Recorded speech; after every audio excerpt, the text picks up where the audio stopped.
Hi, I'm Bess Rocklitzer, president of the David Bermant Foundation. Today we have Sally Weber joining us. Sally is a light artist. She has produced numerous public installations and private commissions. She has exhibited in many museums, including the Butler Institute of American Art, which is where the David Bermant collection is now located.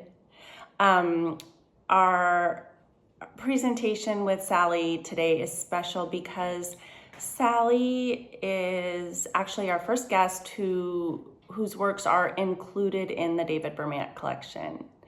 So I'm sure she'll tell us more about how that came to be. And welcome Sally to Color, Light, Motion, hosted and created by Victoria Vesna.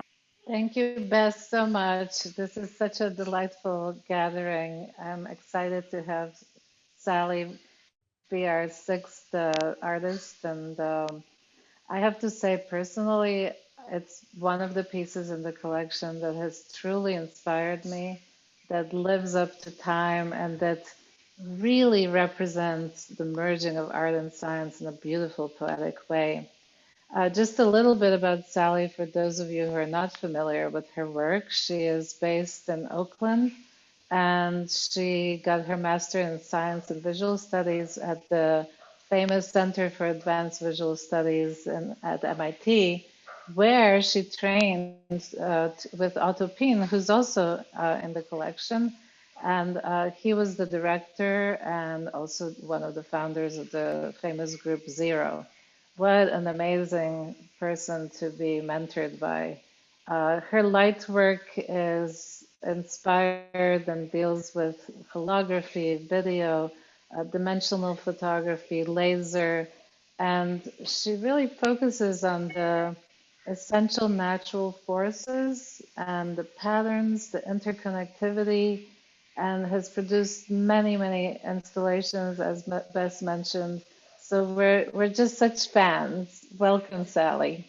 Thank you so much. Thank you. I'm so pleased to be here, and thank you all so much for inviting me. It's truly an honor, and I've always been very honored to be in the David Bermant collection or have a work represented in the David Bermant collection. And I'd like to thank both Bess and Victoria and Ivana for all their help with getting me prepared for this talk, even getting on Zoom properly. Thank you again. And I'd also like to extend my pleasure that the Bermant collection is going to be at the Butler Institute of Art and Technology. Or, well, I want to call it that, but it's the Butler Institute of American Art. And maybe it'll be called the Museum of Art and Technology soon, because they'll have certainly one of the best collections in the world. What I'd like to do today is focus on the connection between the Howard Weiss Gallery, David Bermant, and the Center for Advanced Visual Studies, where I was both a graduate student and a fellow in the 80s, and how these three, one organization and two people were able to champion art and technology, which wasn't really being noticed by the art world, collectors, or galleries at the time, starting in the 60s and then on through the 90s. They really were sort of the premier organizations that could support not only artists, but also shows and all kinds of activities that were involved in art and technology. So moving forward here. There. This is the Center for Advanced Visual Studies, called CAVS, and it's in a little building, or it was in a little building called W11 at MIT. All of MIT's buildings are called W something or another. And this one was renovated from a coupe, which was the MIT store, the co-op store. And what the history of this is that in the 60s, MIT was under some pressure from the Vietnam War and protests about all the money that they were spending from the military for military research and how that was going into the war effort, basically. So they were the brunt of a lot of these protests. At that time, George Kepes, who was an artist, photographer, filmmaker, graphic designer, was teaching at MIT. He had started teaching in '46 as an associate professor of visual design under the Department of Architecture. And he'd always had a dream to see an interdisciplinary program between the arts and sciences. George Kepes had worked with Laszlo Moholy-Nagy at the Bauhaus in Berlin in the 30s until the Bauhaus was closed by the Nazis in '35. He followed Moholy-Nagy to Chicago, where they were founders of the new Bauhaus in, I think it was 47, looking 40, I think so. No, in 30, I guess a few years later, I think maybe 39. And they all worked there for a while.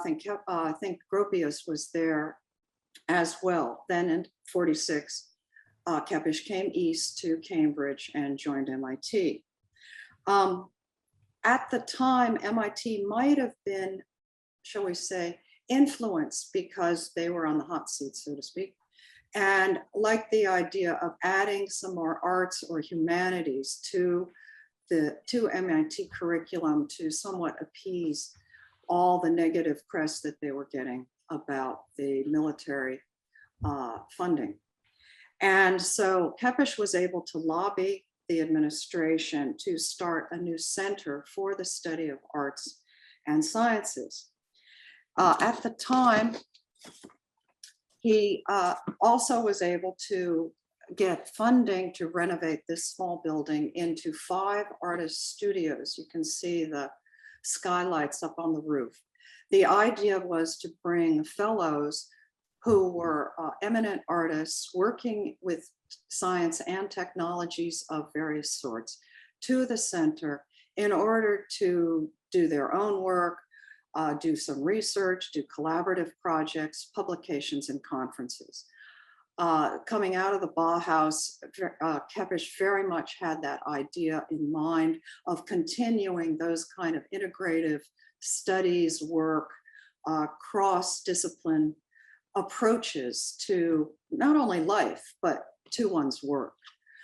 Moving forward here, this is an image of the Howard Weiss Gallery. Thank you to the Archives of American Art. Found on the internet, so the image isn't very good, I'm afraid. But it was on 50th Street in, 50 West 57th Street in New York. And it was the primary gallery for any exhibition of art and technology. Started in 1960, it was around for 10 years and was crucial not only to David, who considered Howard Weiss both a very close friend, but also his main contact to some of the artists, but also to the artists. This is a catalog, image of a catalog from 1965 of Otto Piene's light ballet. And Otto was there with other artists whom David met, Charles Ames, Harry Bertoia, and also Kepes had come to that opening. And it was a correspondence between Kepes and Otto that started then, because Kepes told Otto about his idea for an interdisciplinary program at MIT. And later there's a letter that Otto wrote back to him saying how much he was interested in the idea, and if it comes to fruition, he would sincerely like to be involved. He became the second fellow to join the Center for Advanced Visual Studies. The first being another artist, Howard Tovish, who was in the Boston area, who Kepes had seen his installation in a local show and had invited him, but Otto was the first international artist to be invited to the center. Otto later became the director from 1974 to 94. I was a graduate student starting in 1981 through 83, and focal point was my graduate thesis project. I had been interested in holography and or introduced to it through seeing a small show in the Cambridge area, and found out about an evening course given by Harriet Casdin-Silver. Harriet was one of the fellows at the center at that time. This would have been in 78 or 79.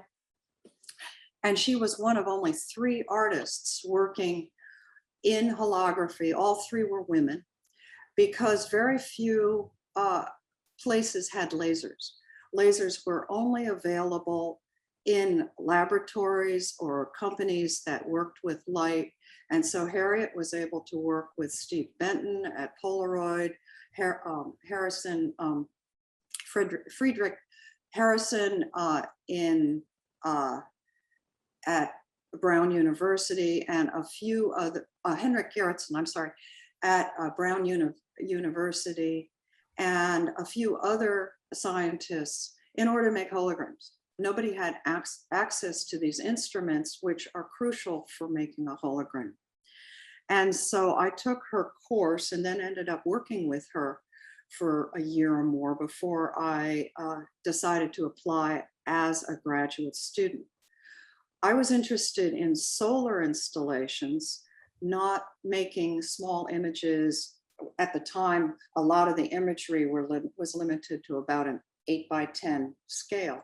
Not interested in making images per se, but making installations that were illuminated by sunlight and produced spectral color for one reason or another. And so my investigation into holographic optical elements, which is what this is composed of, was making separate 8x10-inch holograms on pieces of glass that had an emulsion. And these were illuminated by 2 beams of light. One was going through a lens and another was a broader beam that expanded. And these 2 beams intersected in the emulsion, which has a certain thickness. And in that emulsion, they set up microscopic little louvers, if you will, almost like an old Venetian blind, so that the light coming through in one direction bounces off and takes on the characteristic of the original light beam from the other direction. But in this case, those louvers split the light into the red, green, and blue colors and all the colors in between of the spectrum. So our eye sees those changes in wavelength of light as color. So my intent was to work as basically as I could with light and use it to create installations on as architectural a scale as I could for the limits of the materials at the time, so that I could have an impact on that space and what it was like to be in that space. So Focal Point created they focused 3 different spectra out in front of the installation on the floor. And as the sun tracked across the sky, those spectra would move in accordance with the sun, like a sundial, like an interior sundial. And when you were about 10 feet away, you would see this, like the green image on the left, you would see this focus as you walked up to it. There are water pipes, glass pipes brought the water to the top. So the glass pipes also act as sort of lensing. You can see in the green image that there's sort of these thinner lines. Well, those were the lensing of the pipes themselves, opening up the viewpoint across the space. Trust me, that'll be about all I'll say about how holography works. Okay, then I met David, actually. Let me see if I can go back here. I met David because of this piece. He came to MIT to give a talk, and it happened that this installation was up, and I had just installed it. And so we walked over to where it was at the Whittier Medical Building on MIT campus. And he was very congratulatory about it and most appreciated not only the light and color and motion, which became sort of his bywords for his collection, but I think there was an enthusiasm that he exuded. And I really appreciated that, because as a graduate student, you know, you step off the cliff, and his vote of confidence was really great. So now I'm going to present some works that I saw at MIT at the time. CAVS was noted for a lot of experiments, and this piece by Alejandro and Moira Sena is certainly one of those. Other presenters have talked about it too. I'm going to take a sip here. Because it is extraordinary when you see it. Alejandro had developed a system of neon where he only needed one electrode instead of the two that you usually see with neon signs and all that. This one electrode in this installation is connected at the center of, the tubes are about 2 feet long maybe, and about 1/2 to 3/4 of an inch thick, and filled with neon or other rare gases and other minerals to make all these wonderful colors. So as they spin, your eye is making all these images. And there was something incredibly enticing, glorious, and wanted to draw you in and at the same time repel you, because this thing was dangerous. What if they broke? And it was that tension, that wonderful tension, that Alejandro created here. As he said about the center, you couldn't find many fellows during the day. It was the nighttime when all these things were happening. Some sense of peace at that time of night, no interruptions, and everybody liked to work at night, including me. Sometimes when you arrived at night, the place was full of smoke. Other times there was a lot of water on the floor. Sometimes you smelled good cooking. Always somebody was putting together and experimenting with some ideas.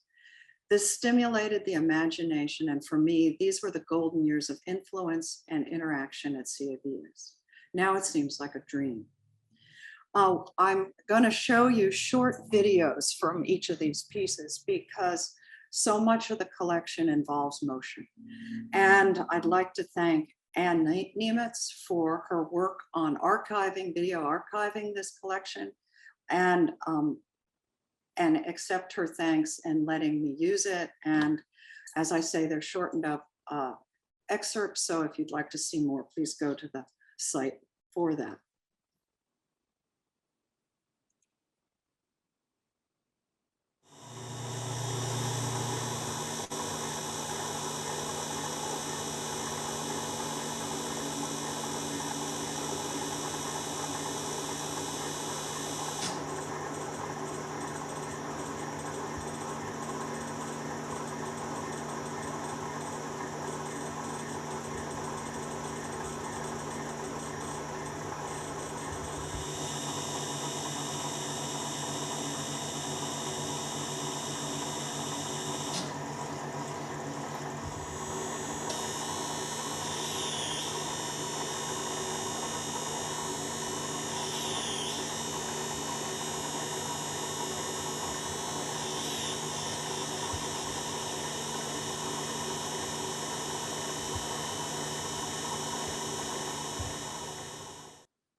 The next artist I'd like to introduce was Milton Commissar. He was also a fellow at the center at the time I was there. And he was working on an installation very much like Little Bang that's in the Vermont collection. He was interested in light and how it was tubed through these acrylic rods connected by nodes. And each of the nodes included 3 colors of LEDs that changed the color and feel of the installation as the light was tubed through them.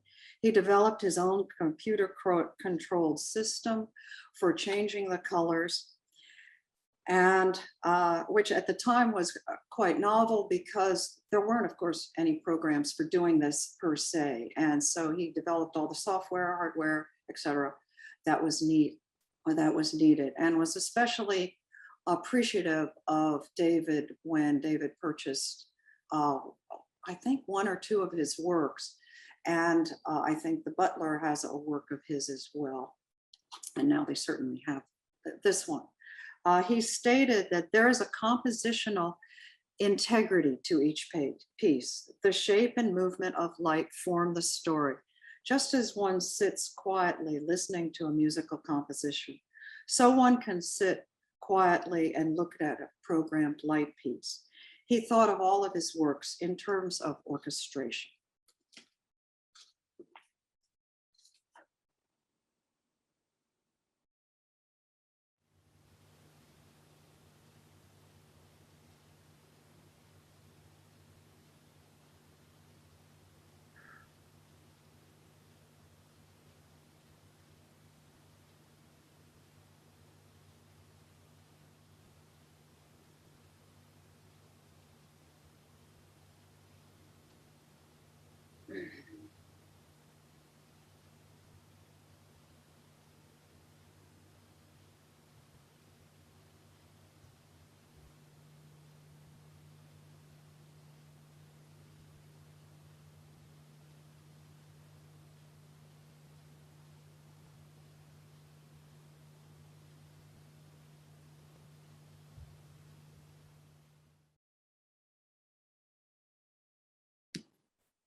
Otto Piene, who was, as I said, the director and my advisor at CAVS, was a co-founder of Group Zero with Hans Mack in 1957.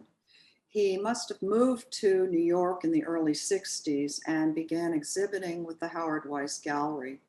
And that's where David met him, as I mentioned, in 65.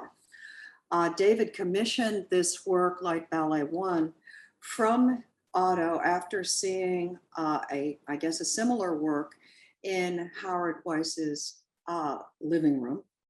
And this apparently became David's coffee table. And I can only expect that it became quite an exciting installation after a few glasses of wine with David. And it was no doubt a very exhilarating installation in his presence. Otto said that for me, it's not me who paints, it's the light. Through this experience, the viewer wins the impression of being the center of the happenings. Happenings were what all the art events were called at the time, the performances, video, they were all happenings. It goes right through him. He feels part of the light. A dynamic experience of the room accrues in which the gravity has lost much of its power. Otto's early wish was to create total immersion in which the spectator fully experienced the dynamic projection of light. Otto was indeed a force. He initiated the idea for Sky Arts events while I was a graduate student. And these became multidisciplinary series of art events, conferences. He designed many inflatables for gigantic performances and events, celebrations, and operas. He collaborated with many other artists and invited many artists to the center, either as fellows or short-term to be part of Sky Arts events, and then also helped orchestrate major exhibits overseas as well, some in Germany and some elsewhere. And this is Light Ballet.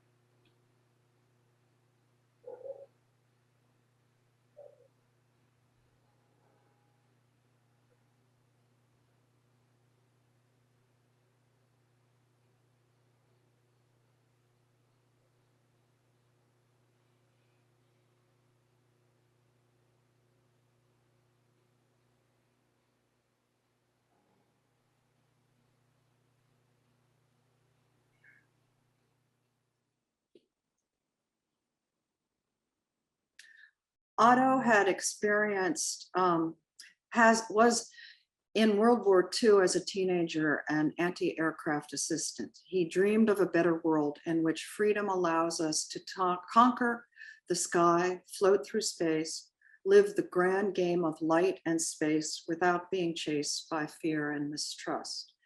Some of those things have come to be, some we have yet to achieve. Oh, wait a second. Sorry. There we go. The next artist I'd like to talk about is Namjoon Paik. He wasn't a fellow at the center, but he was very involved with center events. I think David was particularly pleased about owning this work because this was Paik's tribute to Howard Weiss, who was his sponsor and dealer, and also David's close friend. And having the two of them joined in this piece, I think really tickled David.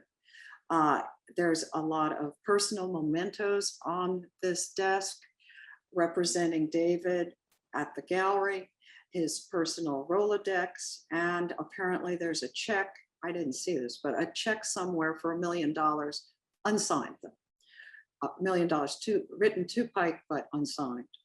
And so this is one image. This is the image with video. And I have to acknowledge Susan's brother, Chris, who did Susan's brother, Chris, who did the maintenance on keeping all of these installations working for David, and what a task that must have been. This is the video.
Around that time, Namjoon Paik was working a lot with Charlotte Moorman, and she and he would come and do performances at the center. I mostly remember them from Sky Art. Charlotte also was an artist who worked with Howard Weiss and had particular devotion to him. This is her with TV Bra and Living Sculpture, and in Sky Kiss with Otto as part of a Sky Arts event. And she dedicated the Sky Arts event to Howard and Barbara Weiss for founding Electronics Art Intermix, video and performance art foundation, to assist artists who were taking advantage of this new medium in many different ways. Again, it was a situation where This was after he had closed the gallery. I think he's founded Intermix, and took on helping artists who had no other support, no other way of supporting trying to do new work in the mediums of video and performance art. So Charlotte was really something. She had no bounds, and so anything was okay, and she was an amazing performance artist. And Pike and her, just, she's worth reviewing and seeing all the work that they did together. It was really extraordinary, whether it was at the center or elsewhere. It was wonderful. Around this time, well, in the late 80s, I moved to California from the East Coast, from Boston. And sometime in the 90s, I think I got back, or David and I were back in touch. And he and Susan, Bess's mom, invited my husband, Craig, and I up to Santa Barbara at the time to see his collection. And the first work he showed me was this box by Clyde Lenz. And I've never forgotten it. It is a spectacular piece. It might have been an early work of Lenz, but it led to many of the works that he did later in his wonderful career, which is still going on as far as I know. And so these were two images that he sent me because I really wanted you to see what the work looked like from the outside. And it has, as you open the lid, this beautiful etching. And then on the inside, you enter a different world. It's like you're captivated by a world of magic. And sometimes small things can grab you as powerfully as large installations because you become consumed. You just, it's like you're pulled right in. And that's what happened to me with this work. The best I can do is show it to you.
Best I can do is show it to you.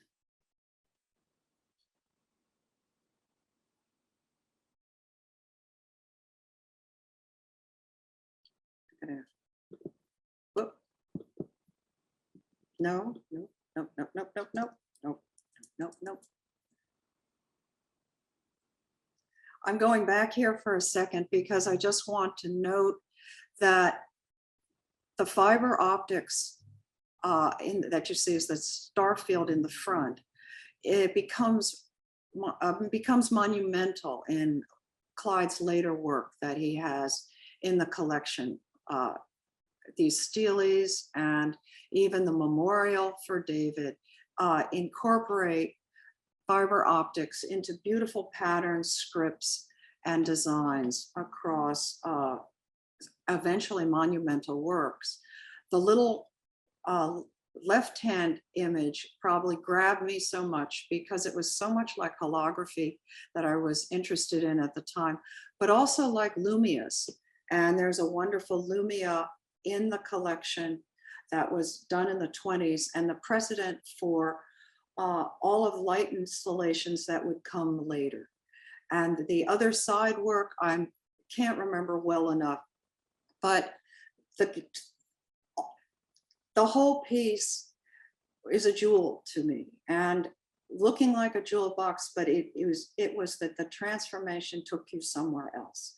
And for that, I commend the artist and for David for including such a wonderful work in his collection. Indeed, he knew it, because if he showed this work to someone first, he knew he had them. And in fact, there's a story that apparently Dr. Lou Zona, who's the director of the Butler Art Institute, first met Clyde through going to Howard Weiss's gallery, where he met David, and David took him to Clyde's studio. And I think that probably was part of the powering of inspiration for Dr. Zona to be so interested in art and technology, and also really devoted to David, perhaps as a mentor, but I'm stepping out of place here, for someone who had introduced him to such wonderful work. So I'm going to move forward here to, whoops, sorry, Alan. You're just getting a preview.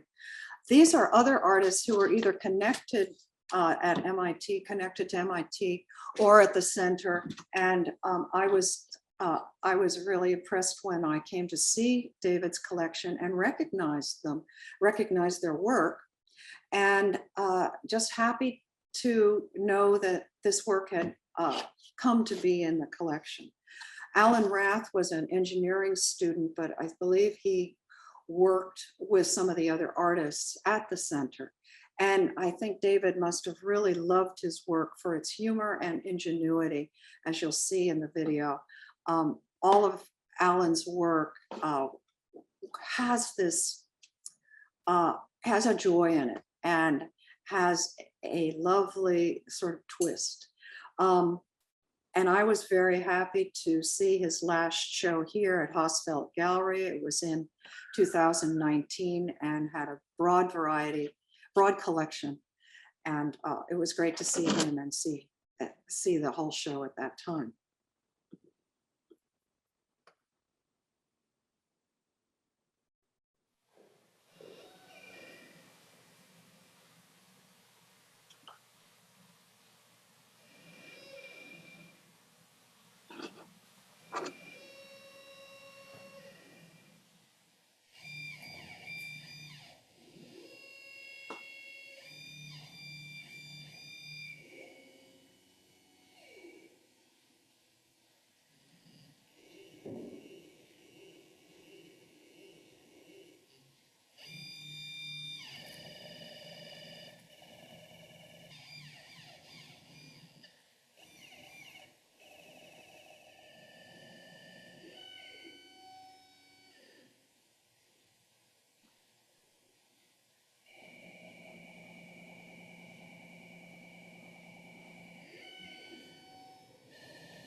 Takis and this next artist, Sai, were both two of the first fellows that came to CAVS that Kepish invited in 1968. Takis works with magnetism, a kinetic artist working with magnetism, and apparently also invented a machine to produce electricity from the undulations of the sea. I never saw any of that, and he wasn't at the center while I was there, but I certainly knew his work and knew of his work much later when I had seen it elsewhere.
Wenyan Tsai was a fellow, as I mentioned, and he works with strobes and harmonic variations.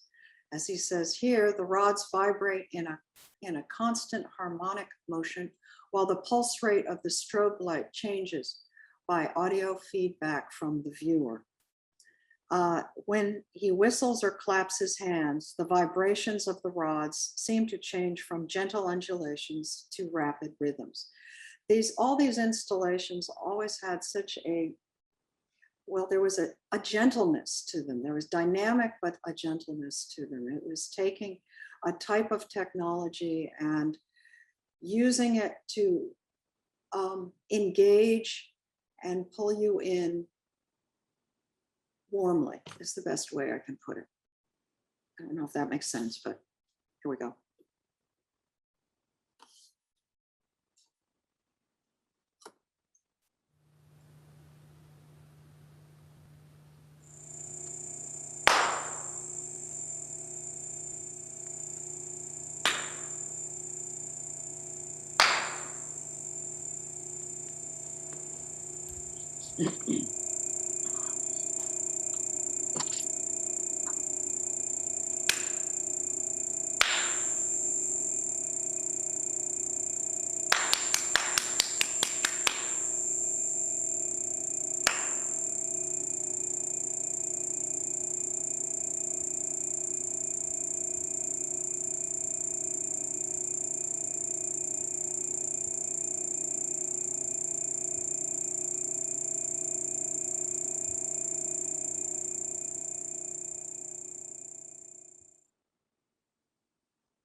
No. Sorry. There we go. James Ossie has a sculpture at MIT. And one day I was walking down a hallway and I saw it out of the blue. It was like, okay. And of course was attracted to it because of the colors and bubbles. And who isn't attracted to colors and bubbles? And this is diffraction, thin film diffraction. And as he says, I make machines that blow everlasting, upward moving, iridescent, huge, square bubbles, soap bubbles. Oddly, I view these contraptions as science and not art. He calls it Mother Nature's jewelry. And like an oil slick, this is called a thin film diffraction, where instead of the layers like I was talking about before, getting caught with light, like little Venetian blinds, these are set up horizontally.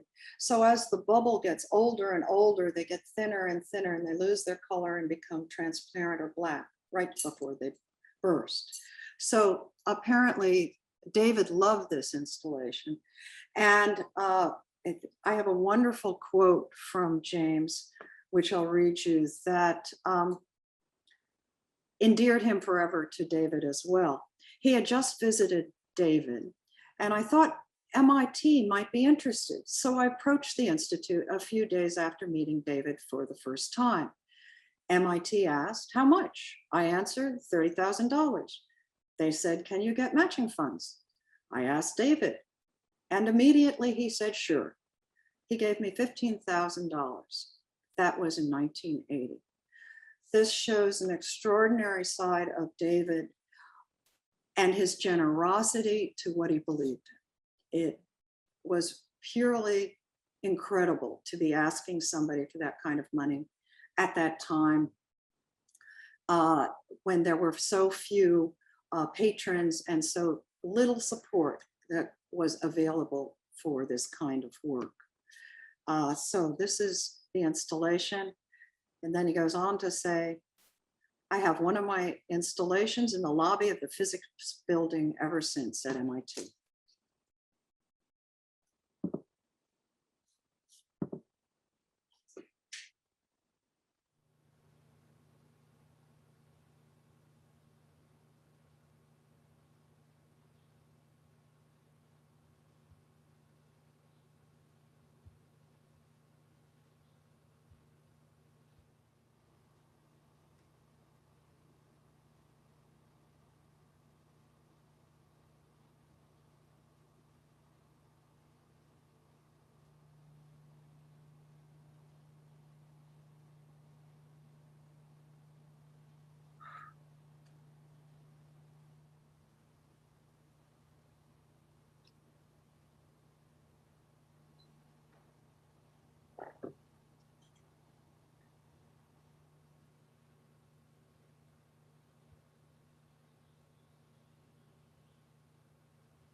Harriet Betoia, who David had first met at Howard's Gallery in '65. I first saw his work at the Lyons Gallery of the Senses in the Wadsworth Atheneum in Hartford, Connecticut in the '70s. It was a piece very similar to the wind chimes, which is on the left side of the screen. And you could walk right up and take your hands around it and hear the sound from it. And there's always a wonderful tone and resonance from these installations. They're glorious. And so when I walked into David's, this is another shot of his gallery in San Ynez, and saw this there, I was thrilled. It was like, oh, you know, it's like seeing an old friend. And I think that David was really thrilled with his work too. It's gorgeous stuff. And this is the video. And before I show you the video, the one little story about David was apparently he had the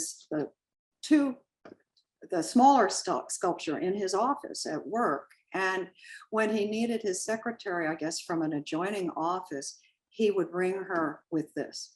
There was no accounting for what she thought of that, she or he, I'm not sure who, but I'm not sure that David ever would have taken that into account. He just enjoyed the piece so much.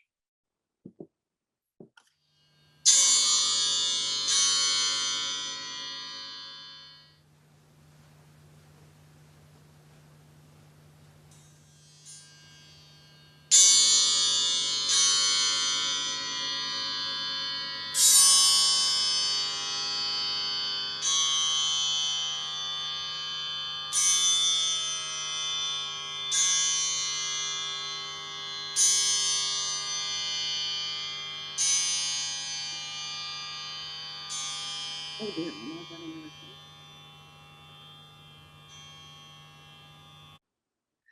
Another sculpture that Bertoia did at MIT is this altar.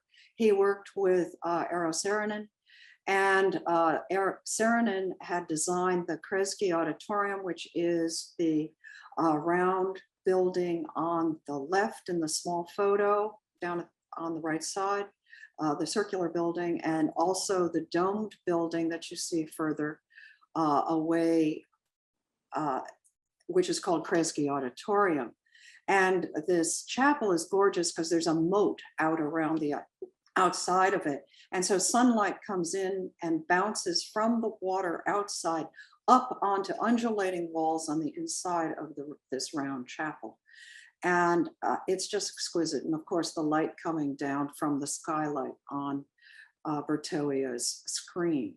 I was inspired in part by Kresge's shape to make Lightscape, which was my first sculpture using holographic diffraction grating. And all of those pieces of holographic film are the same, but because we're seeing them at slightly different distances, the angle of that light approaches us at different colors, in terms of different colors. So as you walk towards each of those arcs, you would be walking into the spectrum, going from blue to the greens, through the oranges to the reds.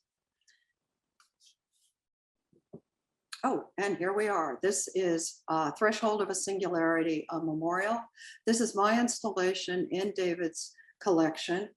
And where did we, I guess first he asked me to do a proposal for him, and this piece already existed. But so I suggested that he might be interested in this, and it turned out to be a good fit. So you understand what's going on here. Light's coming in from above, hitting the pan below, and then striking the holographic panel from below. And water is dripping from the separatory funnel, which is a chemistry vessel, down into the pool of water in the pans. The pans are shaped trapezoidally so that they completely illuminate the holographic screen above without a lot of extra light. In other words, I made them that shape intentionally. What also happens is the reflections from the water end up on the ceiling as well. So you have two other images of the water motion, one in front and one in behind the installation. It's kind of like watching someone sleeping. It drips slowly, and as it drips, the water expands and contracts across the pans until it sort of comes to a quiet place, and then it drips again. And so it's like watching someone sleeping. We unconsciously fall into the same rhythmic breathing patterns. This calm allows time and silence to invade like a heartbeat.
This installation was originally designed for an exhibition or part of a larger exhibition at A11 Art Forum Gallery in Munich.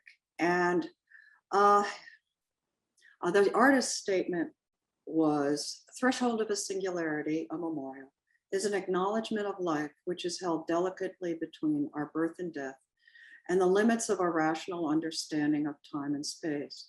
Beyond that is belief, imagination, and dreams. It is a memorial to my father." At the time I was working on this, not too long after I'd moved to California, I was working in a very hot studio in LA, and there was no air conditioning. And so I lay down on the floor for a nap. I dreamed I was walking towards and looking down into some kind of a rectangular hole in the ground. And it was completely black, deep, and I couldn't see the bottom. I woke up startled. My father had passed away unexpectedly the year before, just after I'd moved from the East Coast to LA. What was even more serendipitous and odd, but was when I got to Munich and placed the pans on the white pavers, the white marble pavers on the floor. The pan almost fit exactly. And suddenly I was struck with the idea that you don't always know what you do when. It comes sometimes through as a moment of recognition, and that appreciation for those moments, I think, is what art and poetry bring. We all have those moments, but paying attention to them and recognizing them, and I suppose giving thanks for them, is something very powerful. And so I just wanted to mention that as part of this installation.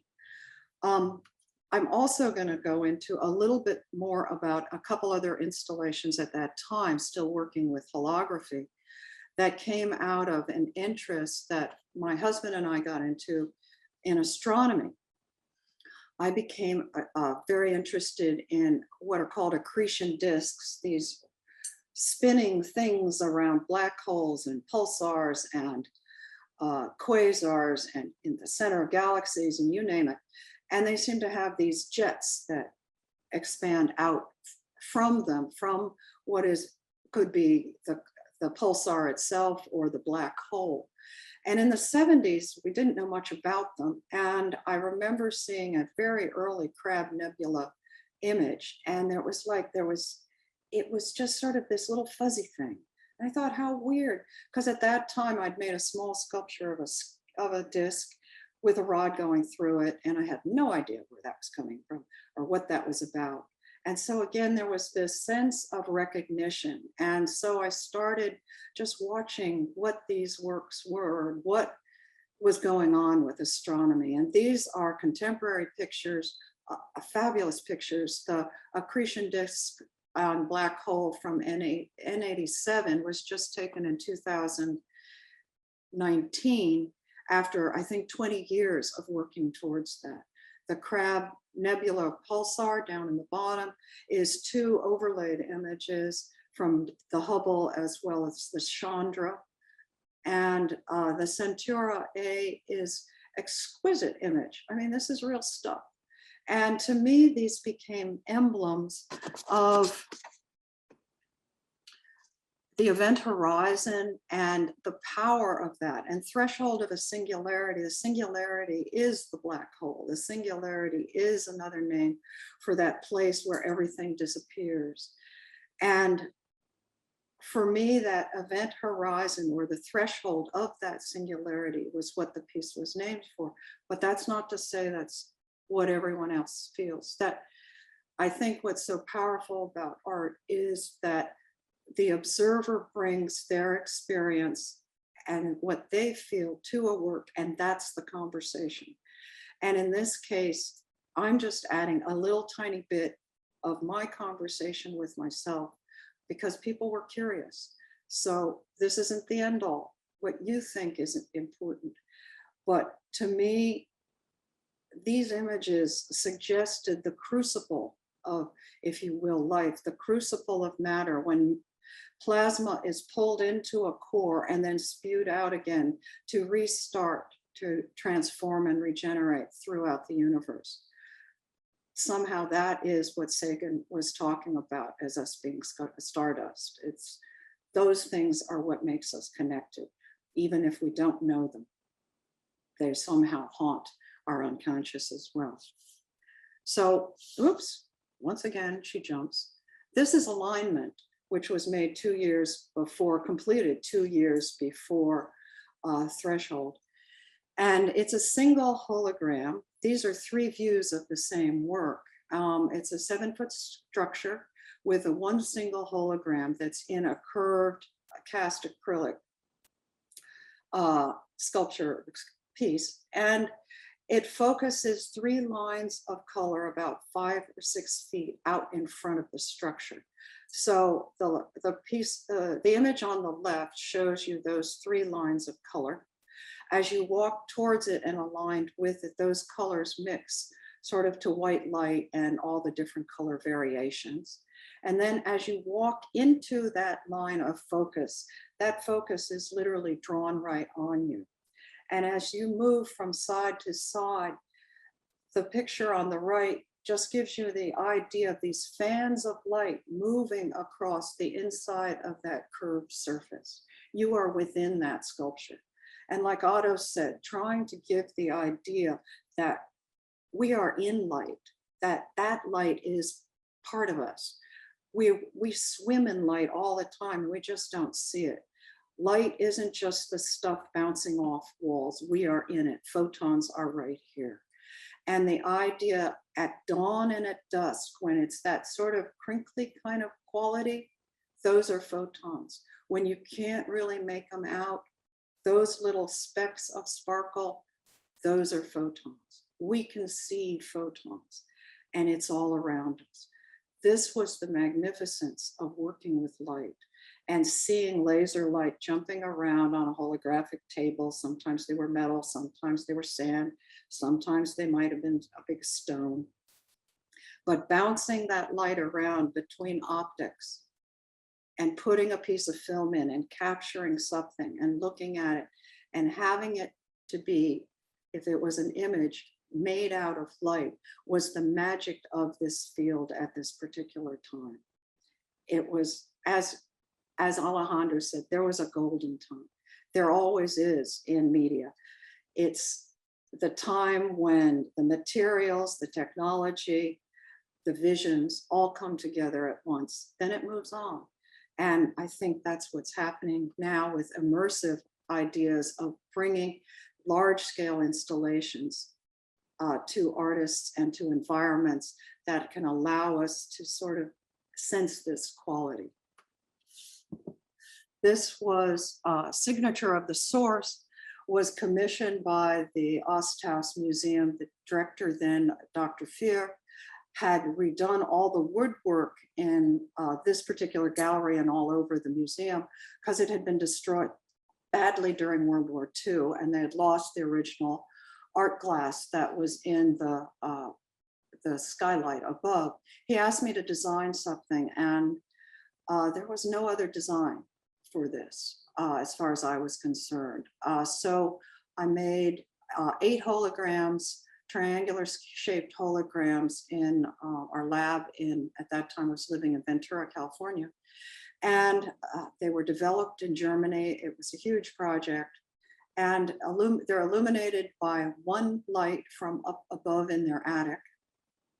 And it focuses these lines or jets of light about 6 feet out in front and behind the glass surface. So for a visitor walking around the banister there, they would see this moving. There's a twist to it.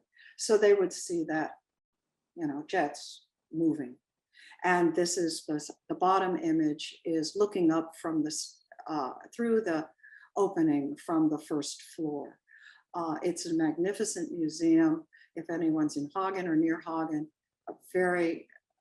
definitely worth it to go visit, and not just certainly for this, but it is a permanent installation there. Howard Weiss, David Bermant, and the Center for Advanced Visual Studies at MIT saw what many missed. They championed artists exploring science and technology when early explorations into new media were rarely accepted as art by the critics or galleries. Their vision proved prescient of what has come to be. I would also add personally that David was a force, and his joy and in showing his collection and just the exuberance that both he and Susan had for life and bringing together artists fascinated with the wonder of nature, exploring its natural forces for beauty, awe, and love of what surrounds us. I think of them and the collection as sort of a university in a bottle. And I certainly want to thank the foundation for allowing me to speak, and what an honor it's been to be part of that collection and the Bermant collection, the Butler collection now. So, thank you. Thank you so much, Sally. This was unbelievably good in the way it filled some gaps in the collection that I'm so familiar with. And I just really enjoyed the way you framed it and saw it from your own personal point of view, but at the same time gave it so much substance. And I'm just curious for the piece, and maybe Bess, you know as well, the piece that's in honor of Howard Wise, was that commissioned by David or did he buy it? No, I think he bought it. That's what I understand. He bought it. But Bess would know better. I believe he bought it, and when he showed it to me, he said he was the proudest of that piece. Uh-huh. And I know that he liked all of his artists, to be sure, but had a particular soft spot for Nam June Paik and for Clyde Lyns, Lindsay. and, you know, I'm sure a myriad of other people too, but those two I remember specifically. So does anybody know who he bought it from? I'm actually I very think Weiss. curious. I think Weiss, but I'm not sure. Bess, do you know? No, but It was Nam June Paik's wife and Howard Weiss who put the piece together. So I think the wife was maybe the owner, Okay, but Howard Weiss might have, I vaguely remember that being the story. okay. so, but wasn't it not in his honor when he passed away, or no? Yeah, after he passed away. So his Right, wife, right. no, Yes. she was the one who kind of spearheaded the idea to do it with all of his things. And yeah, It's that's how I amazing, understood it. actually. Did you Mhm. see it at the Butler? Is it installed Yeah, already? it's installed. I couldn't believe it because when they were taking it apart to ship it, I thought, oh my God, how, but that Ed Hallahan is like a mastermind. And so it looks perfect. In fact, Wonderful. every single piece Sally spoke about is installed. Fantastic. I made a note. I saw all of them: Light Ballet, Virtually Wise, The Other Moon, Roto, Musical London, Harmonic Sculpture, Bubble Sculpture, Bertoya. Every single one except Spinning Shaft, which was installed and then had some complications. Yeah, What amazing. about the interactive TV from Namjoon Pike? Yep, it's there. So that Fabulous. one is the very first piece that David actually bought from Howard Wise, and I love that story because he wanted to immediately buy it. He was so excited about it. It's And there. I took a picture of it. Namjoon Pike said, "No, I'm not selling it." Oh, right. So he was just like, "What? Like what?" As a businessman, he couldn't imagine that somebody would say that. We've And actually had offers on that piece over the years too. oh, I'm sure because it's a Mhm. quintessential piece. It's the beginning of interactive art in a way. I mean, it's what you see in history books. And then the story continues as David tells it that he tried again. Then he asked him if he would make a copy, and he was stubbornly saying no. And eventually, David receives an envelope full of unpaid bills, electric, whatever, all different bills that amounted to not even a fraction of what it was being sold for by the gallery, with a note saying, "Pay these bills and the piece is yours." It's great. That's excellent. And this unbelievable friendship came through. So to me, that piece at the end is just such a summation of how much they shared and how much they gave actually to what you kept bringing up, Sally, about there was no room for artists doing this kind of work. And it's very, very similar to us now working with projections and ephemeral stuff Mhm. that keeps changing, right? So it's not fixed. There's nothing to collect in the usual way. And again, there's no room. So this kind of generosity is very rare. You don't see it very often. No, and at the time when we were doing holography like that, you know, there was very few places to show. There was the Museum of Holography in New York. There was a gallery up in Toronto. There might have been a little gallery down in Florida and one in San Francisco. A couple things in Europe, and that was about it. But what happened is that there's a community of the artists and people. We had conferences, and that was what spurred on the field. It was this connection. SIGGRAPH was like this too. And, you know, there was a connection between people passionately involved with what they were doing, the media, and striving at that moment. And it is like this bubble that happens. And you just rotate in it, and then that dissipates and something else comes in. And you know, we see this again and again, and we'll see it forever, I think, because that's the way it has to move on.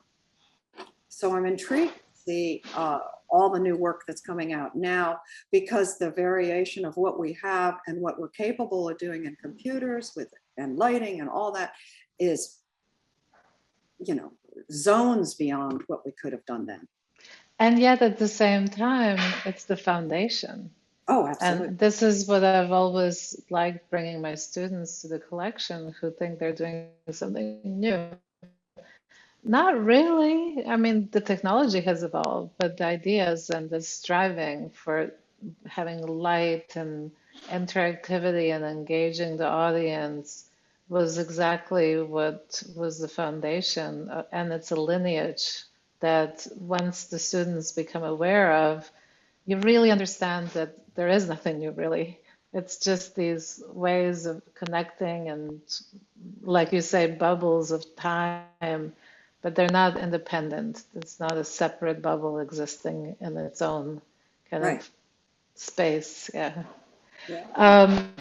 You have a question from the audience, which, by the way, we had about 30 people live watching, which is very nice considering that there's these huge demonstrations going on for women's rights, which we're very happy about. Tal Yisrael asks if you collaborate with astronomers. I haven't at this point, though I've been to some conferences, and that would be an ideal love to do something like that. We've been to a number of eclipses, actually, and total eclipses, and there will be another one crossing the US, I think in a few more years, and one should not miss them. They are fantastic because they're light on an environmental scale that is, gigantic. And you see the entire world change over a period of minutes or seconds in some cases. And so it's something that I'm looking into. And we have a good friend who is a solar astronomer, and maybe something will come out of that. It wouldn't be unheard of. I would be thrilled by that, Abby. Thank you for the question. So Bess, do you want to say something before we close? No, well, that was great, Sally. I really enjoyed it, and I appreciate so much you taking the time to come on and tell your stories. Wonderful. Well, I certainly thank you, and it was an honor to be invited. And I'm always thrilled with what's going to be going on and continuing with both the collection now at the Butler, and we'll look forward to more of the talks. Okay, yes, great. And we hope that you can visit the Butler when they install your piece and maybe do some kind of live interaction with us from that spot. The nice thing, the silver lining about doing this online is that we really can connect from different locations and also extend out this collection that was so hard to reach in Santa Ynez, and you had to make a special trip, and there was absolutely something romantic about it, but it was very close to a very small group of people. And by being in the Butler, it's really just expanded as an installation, but it's still hard to reach, as we were mentioning earlier. So having these live talks and performances and from the space themselves, I think is just wonderful that it's happening. So thank you so much, Sally. Thank you. And thank you, Bess, for supporting this. We really are happy that you're visionary with us. Wonderful. Okay, see you soon. All right, everybody. Bye.